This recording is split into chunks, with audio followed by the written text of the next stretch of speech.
Hello everyone, how are you all? I hope you all are fine. So welcome to the knowledge classes. और हम अपना class 10th का chapter जो है हम स्टार्ट कर रहे हैं. आज नया चैप्टर है हमारा class 10th physics. Chapter name is The Human Eye and the Colorful World. This is also the chapter for a physics. And हम अब तक दो चैप्टर्स को 10th के डिस्कस कर चुके हैं. First one is a light and second one is known to be as the electricity. So वो हमारा थर्ड चैप्टर जो स्टार्ट हो रहा है that is a human eye and the colourful world. जो बहुत ही इजी चैप्टर है. थ्योरी इसमें ज्यादा है, आपको इसमें ज्यादा थ्योरी को ही वर्क करना पड़ेगा. कुछ आगे पहले हम ह्यूमन आई क्या होता है उसको पढ़ेंगे, उसकी पूरी स्ट्रक्चर पढ़ेंगे, उसके स्ट्रक्चर्स के पार्ट को पढ़ेंगे. हाइपरमेट्रोपिया, मायोपिया, जो भी इसके साइड इफेक्ट्स होते हैं, मतलब आईज के जो भी हमें करेक्शन करना होता है उसको सबको हम इस चैप्टर में डिस्कस करने वाले हैं. ओके, तो हम स्टार्ट करते हैं. सो इंट्रोडक्शन से स्टार्ट करते हैं.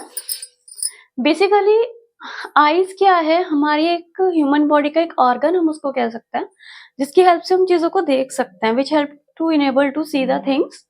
द डायमीटर जो होगी हमारी, जो आई की जो डायमीटर है आई बॉल की, वो है अप्रोक्स हमारी 2.4 सेंटीमीटर.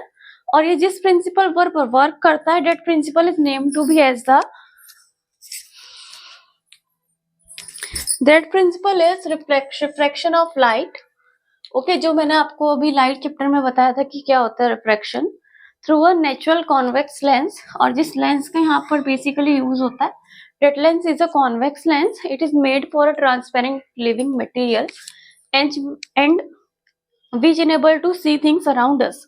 और इसी की हेल्प से हम क्या करते हैं, चीजों को देखते हैं. बेसिकली एक हमारे ह्यूमन आई जो है वो एक ह्यूमन बॉडी का एक ऑर्गन है, एक पार्ट है, जिसकी हेल्प से हम चीजों को देखते हैं. और उसकी जो आई बॉल है वो डायमीटर है उसकी 2.4 सेंटीमीटर. ओके, और ये जिस प्रिंसिपल पे हमारा वर्क करता है that principle is known to be as the refraction of light. और जिस लेंस का हम इसमें यूज करते हैं that lens is a convex lens. Transparent living material है, चीजों को देखने के लिए, आसपास की चीजों को देखने के लिए हम इसका यूज करते हैं. इतना पार्ट तो था इसका इंट्रोडक्शन. अब पार्ट्स कौन कौन से होंगे? Cornea, iris, pupil, ciliary muscles, eye lens, retina and optic nerve. ये सारे हमारे इंपॉर्टेंट पार्ट हैं अब तक इस वाले टॉपिक के लिए. तो ये हमारी आई की स्ट्रक्चर है जिसमें आप क्लियरली देख पा रहे हो कि ये वाला जो पार्ट है जो मैंने शेड किया है that part is a ciliary muscles. Centre part is a cornea, this one is a iris, and जो यहाँ वाला पार्ट है प्यूपिल है. ओके, ये जो लिक्विड भरा है ये एक्वेस ह्यूमर है, और जो अंदर वाला पार्ट है ये हमारा विट्रियस ह्यूमर है. और ये वाला जो बेसिकली ये जो इस तरह की स्ट्रक्चर है ये हमारी सस्पेंसरी लिगामेंट्स है. और ये जो ये वाला पार्ट है अंदर का ये हमारा है प्यूपिल. ये जो छोटा सा पार्ट आप देख रहे हो डेट इज आइरिस. और ये जो बैक वाला पार्ट है रेटिना है, यहाँ पर इसका ब्लाइंड स्पॉट है, ये इसका ऑप्टिक नर्व है. ओके, और ये वाला जो है ये सिलियरी मसल्स जो मैंने आपको अभी स्टार्टिंग में बताया था. तो इसकी आई की स्ट्रक्चर है जो एग्जाम्स में कई बार पूछी भी जा चुकी है. मैं आपको बता देती हूँ कौन कौन से ईयर में आई है.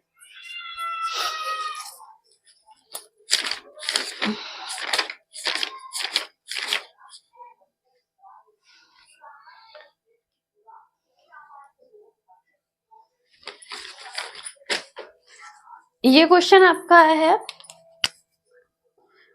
2010, 13, 16 and 19 CBSE exam.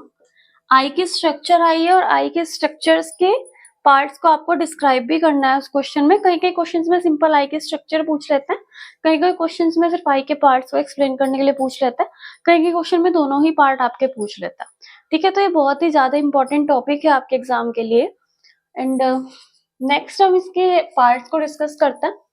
First one इसका कॉर्निया है जो आई का फ्रंट पार्ट है, जो मैंने आपको बिल्कुल स्टार्टिंग में बताया था. ओके, तो आउटर मोस्ट ट्रांसपेरेंट पार्ट है आई का जो कवर करता है और प्रोटेक्ट करता है आई को to allow light enter in eye. ठीक है, बिल्कुल आउटर मोस्ट होगा, यही अलो करता है कि लाइट यहाँ से आपकी एंटर होगी, बिल्कुल ऐसे सरफेस पे आगे इस तरह से आएगी और लाइट इसमें आपकी आईज पर एंटर करेगी. और ये हमारी आई को प्रोटेक्ट भी करता है कि कितना पार्ट लाइट का हमारी आईज तक आना चाहिए, तो ये हमें कॉर्निया बताता है. Okay, next one is iris. Iris is basically the dark muscular tissue जो यहाँ पर आपका प्रेजेंट है. ये एक डार्क मस्कुलर टिश्यू होगा बिहाइंड कॉर्निया, कॉर्निया के जस्ट बिहाइंड होगा और ये प्यूपिल के साइज को कंट्रोल करने का वर्क करता है। प्यूपिल अब क्या होगा, एक स्मॉल ओपनिंग पार्ट है जो आपको यहाँ पर नजर आ रहा है। ओके, एक स्मॉल ओपनिंग पार्ट है आइरिस में जिसको आप प्यूपिल बोलते हो। It controls the amount of light to enter in the eye, यही कंट्रोल करता है कि कितनी लाइट आपकी आईज तक एंटर होगी, और इसको आप बोलते हो window of the I. Okay, next is the slurry muscles. ये क्या होगा, the focal length of convex lens use in a camera is fixed. देखो, कैमरा के लिए हम जो कॉन्वेक्स लेंस को यूज करते हैं, फोकल लेंथ को, वो फिक्स्ड होता है, उसको हम चेंज नहीं करते हैं। But in the case of eyes, जो फोकल लेंथ होगी कॉन्वेक्स लेंस की प्रेजेंट होगी इनसाइड द आई, उसको हम चेंज करते हैं by the action of the slurry muscles. यानी कि जो आई की फोकल लेंथ है वो किस पर डिपेंड करे, it is depend on the slurry muscles and it changed. But camera में, और आपने पढ़ा था, जो मैंने आपको लास्ट चैप्टर में पढ़ा था, उसमें फोकल लेंथ एक तरह से फिक्स्ड ही करते हैं। ओके, सो ये हमारा स्लेरी मसल्स है। अब हम इसका नेक्स्ट पार्ट करते हैं।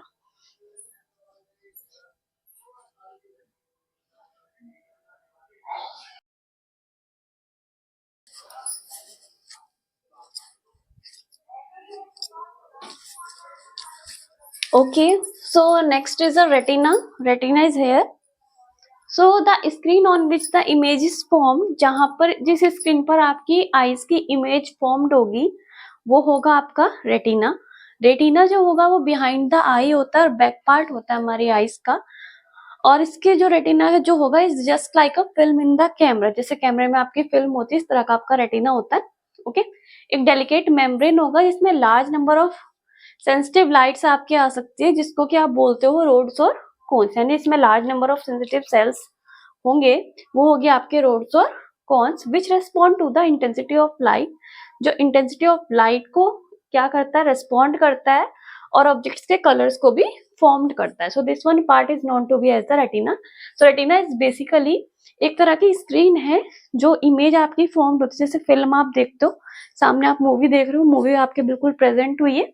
ओके, बैक पार्ट होगा आई का, is just like a film होगा। ओके, एक डेलिकेट मेम्ब्रेन होगा जिसमें large number of sensitive cells होंगे, जिसको आप रोड और कॉन्स कहोगे। एक तरह से रेस्पॉन्ड करेगा to the intensity of light, और अलग अलग तरह के कलर्स ऑब्जेक्ट्स आपको प्रोवाइड करेगा। Next is optic nerve. Optic nerve क्या होगा, रेटिना को एक तरह का सिग्नल, इलेक्ट्रिक सिग्नल क्या करता है, जनरेट होता है कहाँ पर, रेटिना के थ्रू, जो आपके सेंट होता है to brain by optic nerve. Optic nerve की हेल्प से आप इलेक्ट्रिक सिग्नल को जनरेट करते हो रेटिना में और सेंड करते हो ब्रेन, किसके द्वारा, और by optic nerve. Okay, next is a blind spot. एक स्मॉल एरिया होगा जो आपको यहाँ पर दिख रहा है, छोटा सा पार्ट। ओके, स्मॉल एरिया होगा आपका रेटिना का, इनसेंसिटिव होगा टू लाइट के लिए, जहां पर आपकी ऑप्टिक नर्व जो होती है वो लीव्स करती है आई को। Next is aqueous humour. ये वाला पार्ट आपका एक्वस ह्यूमर है, जो स्पेस होगा between the eye lens and the cornea, और एक तरह से वाटरी लिक्विड से फिल्ड अप होता है, जिसको आप एक्वस ह्यूमर बोलते हो। विट्रस ह्यूमर, जो आईलेंस और रेटिना के बीच का जो स्पेस होगा, एक फील्ड होगा विद ट्रांसपेरेंट जेली, और सपोर्ट करेगा बैक ऑफ द आईज को। Next is eye lens and crystalline lens, जो आपको इसमें क्लियर होगा कि मतलब आई लेंस, इसमें एक तरह से अंदर का बिल्कुल पार्ट हो जाता है, जो डायग्राम में मैंने मेंशन नहीं किया है, वो मैं आपको बता दूंगी। एक तरह का कॉन्वेक्स लेंस होगा आईज में, इसको आप आगे भी पढ़ोगे, अभी जब हाइपरमेट्रोपिया पढ़ोगे, मायोपिया पढ़ोगे। तो एक तरह का कॉन्वेक्स लेंस होता है, fibrous jelly like structure material इसका होता है। ठीक है, ये आपको एक तरह से रियल और इन्वर्टेड इमेज को प्रोवाइड करता है। ओके, स्क्लेरा क्या होगा, टफ आउटर व्हाइट कवरिंग, जो आउटर की कवरिंग होगी ना, मतलब आईज की जो प्रोटेक्शन आपको प्रोवाइड करती है। Okay, this one part is known to be as a sclera. So ये आपका पूरा एक ह्यूमन आई का इंट्रोडक्शन था पहले, उसके बाद पार्ट्स ऑफ द ह्यूमन आई थे, उसके जितने भी पार्ट्स थे उसका पूरा एक्सप्लेनेशन था। ये क्वेश्चंस आपके कैसे कैसे एग्जाम्स में आए, मैंने पूरी तरह से आपको शो कर दिया है। अब हम इसका नेक्स्ट पार्ट नेक्स्ट वीडियो में पढ़ेंगे। हाइपरमेट्रोपिया, मायोपिया, जितने भी इसके पार्ट्स हैं, हम इसको नेक्स्ट वीडियो में स्टडी करेंगे। Okay, power of accommodation, Tyndall effect, ये सब इसी में ही आपके आएंगे। और जितना हो सकेगा मैं इस चैप्टर को आपको अच्छे से अच्छा एक्सप्लेन करने की कोशिश करूंगी, और इस चैप्टर के कंप्लीट नोट्स मैंने आपको एक तरह से शॉर्ट वीडियो में एज अ शॉर्ट आपको प्रोवाइड भी कराए हैं, तो आप उसको भी क्लियरली देख सकते हो। ओके, सो तब तक के लिए bye bye and take care. मिलते हैं अपनी नेक्स्ट वीडियो में।